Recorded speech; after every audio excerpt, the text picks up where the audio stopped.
Baik, saya akan menjelaskan materi dari hukum keluarga dan waris BW. Untuk materi yang pertama itu adalah perbedaan hukum perkawinan menurut Undang-Undang Nomor 1 Tahun 1974 dan BW. Terdapat beberapa aspek. Yang pertama itu dilihat dari definisi.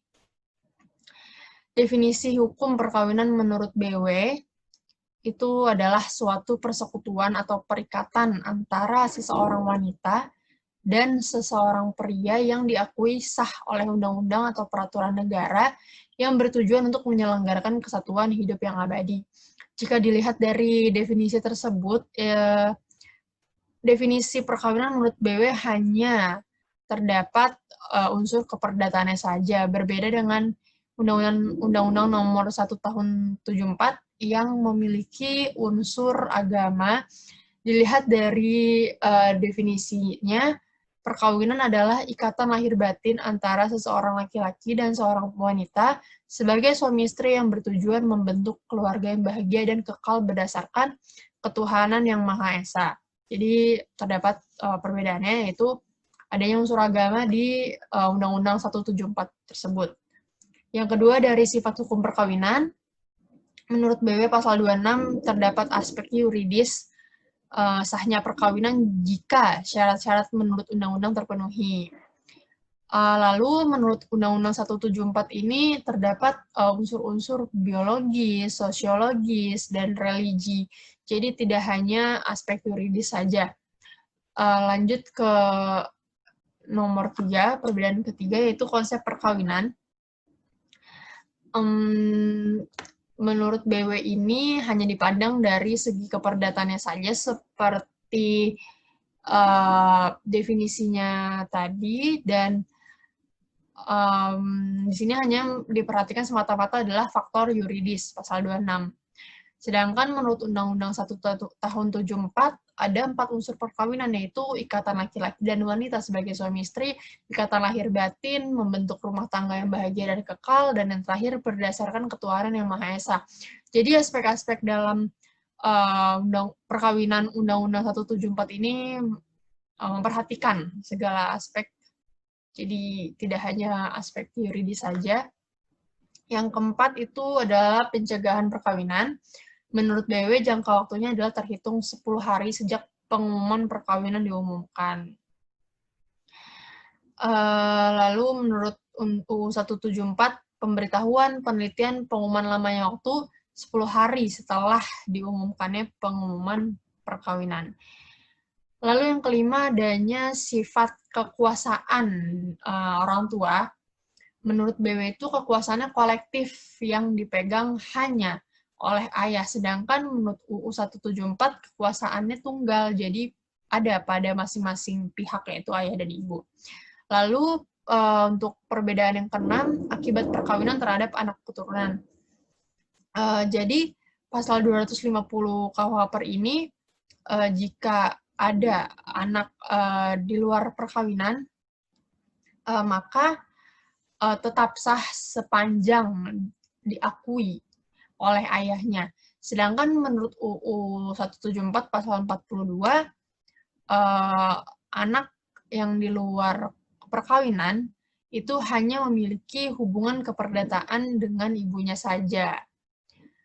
Lalu kepersamaan hukum perkawinan menurut UU 174 dan BW, yang pertama dilihat dari definisi sama-sama menjelaskan tentang perkawinan. Yang kedua, syarat sah perkawinan itu memiliki komponen syarat yang sama, keduanya yaitu syarat material dan syarat formil, dan pada dasarnya juga sama menganut asas monogami. Namun asas monogami ini menjadi tidak mutlak karena undang-undang ini menentukan klausula yang lain. Yang ketiga, ada masa tunggu bagi wanita, sama-sama memiliki jangka waktu atau masa idah setelah ditinggal suami meninggal dunia. Lalu yang keempat, pencatatan perkawinan sama-sama memiliki kewajiban untuk mencatatkan perkawinannya ke lembaga yang berwenang untuk mencatatnya. Dan yang terakhir, yang dapat mencegah perkawinan sama-sama orang yang ditunjuk seperti hakim, orang dengan garis keturunan baik ke atas atau ke bawah itu dapat mencegah perkawinan. Ya, seperti itu. Baik, selanjutnya kita akan membahas hukum waris menurut BW atau KUHP. Di sini ada dua cara untuk mendapatkan warisan. Yang pertama, menurut undang-undang atau ab intestato, dan yang kedua adalah surat wasiat atau testamen. Dalam ketentuan undang-undang ini, yang berhak mendapatkan waris ialah para keluarga sedarah, baik sah ataupun luar kawin, dan juga suami atau istri yang hidup terlama. Sedangkan menurut surat wasiat, dalam hal ini si pemilik kekayaan membuat wasiat untuk para ahli waris yang ditunjuk dalam bentuk surat wasiat atau testamen. Selanjutnya, golongan dalam waris BW ini terbagi menjadi 4 golongan. Golongan pertama yaitu suami atau istri, anak, beserta keturunannya, dalam hal ini garis lurus ke bawah. Sedangkan golongan kedua yaitu orang tua dan saudara sekandung atau keturunannya, ini garisnya ke atas. Sedangkan golongan ketiga yaitu kakek atau nenek, serta leluhur seterusnya ke atas. Ini garisnya makin ke atas. Yang keempat, golongan keempat ini garisnya ke samping. Ini berisi paman dan bibi dari pihak ibu maupun bapak serta keturunan dari paman dan bibi, lalu saudara dari kakek dan nenek beserta keturunannya. Lalu baik, jadi kita langsung ke contoh soal dari golongan pertama. Ini berdasarkan pasal 852 BW. Di sini ada A dan yang menikah dengan P, lalu menghasilkan 2 keturunan yaitu B dan C, dan C memiliki keturunan lagi yaitu D, E, F, yang mana D, E, F ini adalah cucu dari A dan P.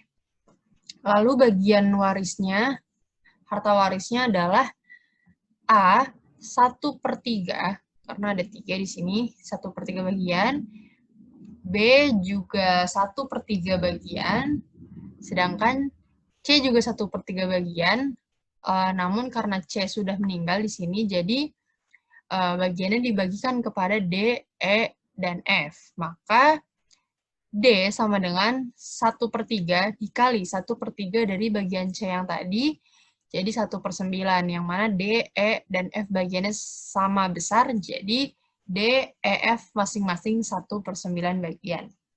Lanjut ke contoh yang kedua, masih dengan golongan 1 dengan 2 perkawinan. Di sini si pewaris sebelum menikah, dia sudah memiliki keturunan terlebih dahulu, jadi melakukan ada 2 perkawinan. A ini mendapatkan 1/4 bagian. Di sini ada catatan, bagian dari pasangannya si pewaris tidak boleh melebihi bagian-bagian yang harus diterima oleh anak-anaknya pewaris. Maka kita bisa dilihat di sini, sisanya dari bagian A ini, 1/4, akan dibagikan kepada B dan C. Jadi 1 dikurangin 1/4, maka 3/4 bagian. Lalu 3/4 dikali lagi setengah. Jadi B dan C 3/8 bagian. Oleh karena itu, pasangan baru dari pewaris atau pasangannya yang dari perkawinan paling baru hanya dapat memperoleh bagian waris maksimal 1/4 bagian. Lanjut ke contoh soal golongan 2. Ini dasar hukumnya 854 A, BW. Di sini ada kedua orang tua dan 1 saudara. Jadi untuk ibu, ayah, dan saudaranya mendapatkan masing-masing 1/3 bagian. Di sini contoh kasusnya kedua orang tua masih hidup dan 2 saudara atau lebih. Jika pewaris meninggalkan 2 orang saudara atau lebih dan kedua orang tuanya, maka ayah dan ibunya masing-masing mendapat 1/4 bagian. Dan saudara-saudaranya akan mendapatkan bagian sisa dari harta yang telah diambil untuk ayah dan ibu pewaris. Berarti di sini A dan B 1/4, lalu C dan D 1. Dikurangin 1/4 ditambah 1/4. Jadi 1 dikurangi setengah sama dengan setengah bagian. Lalu setengah dikali lagi dengan setengah, jadi 1/4. C dan D bagiannya masing-masing 1/4. Lalu contoh soal ke golongan 3. Ini ada pasal 853. Pasal ini mengatur mengenai pembagian harta waris ketika pewaris tidak mempunyai pasangan dan keturunan, juga tidak mempunyai kedua orang tuanya dan saudara. Maka harta waris akan diberikan kepada golongan 3, yaitu para kakek dan neneknya, baik dari garis ayah dan garis ibu, yang pembagian untuk masing-masing garis ayah dan ibu tersebut adalah sama rata atau di-cloving. Jadi di sini harta warisnya itu harus dibagi dulu sama rata. Bagian dari garis ayah di sini yang kiri dan garis ibu yang kanan. Masing-masing garis akan mendapatkan setengah bagian. Kakek nenek dari garis ayah yaitu A dan B akan mendapatkan bagian yang sama, setengah bagian yang tersedia, sehingga A dan B akan mendapat masing-masing 1/4 bagian. Jadi setengah yang tadi dikali lagi setengah jadi 1/4. Lalu kakek nenek dari garis ibu, yaitu C dan D di sini, akan mendapat bagian yang sama dari setengah bagian yang tersedia. Jadi setengah dikali setengah 1/4, C dan D masing-masing mendapatkan 1/4 bagian. Lanjut ke contoh soal masih golongan 3 yang kedua. Di sini B kakeknya A dari pihak ayah dan C neneknya A dari pihak ayah juga. Di sini D neneknya A dari pihak ibu.